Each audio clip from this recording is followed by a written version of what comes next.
and I was studying constantly, what am I going to be building in the future? I want to make sure I build it right. And I was always asking questions. And I was always trying to find out what's the best business model to build? Is it a 1099 model? Is it a just associate with other advisors, share office space with them? What's the best way to grow and build, in this business? And in 2005, I said, I'm going to set up my own RIA. RAs are now becoming established. It was kind of a new thing back then. Most of your big producers were at wirehouses, but RAs were coming on the scene.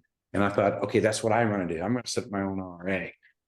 And so I set up my own RA and had aspirations of really growing that RA. And I had to have a business strategy to grow it. So I came up with a 3-prong approach.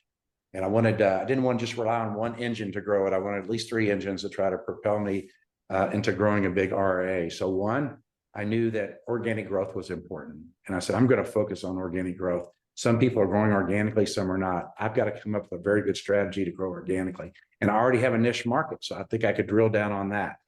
So that was one. Second, I'm looking around the industry and I go, people are doing M&A, and there's some people doing it very successfully. This is all in 2005, remember? And I thought, I want to be an early adopter and I want to figure out M&A. I don't know anything about M&A. I really do remember going to a conference and there were some big players in there and they were talking about the best tax strategies and this. And I thought, I don't know what they're talking about. I don't get it. They're talking about capital gains versus ordinary income and the best way to structure the deal. And I'm thinking, man, I don't know anything about this, but I learned very quickly. And so I started thinking about, I'm going to develop the M&A.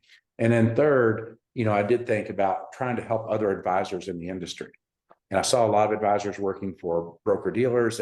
Those seem to be like vendor relationships. And I thought about, is it possible that I could help advisors, if they could join our RIA, we could take care of some of their back office things that they didn't want to do,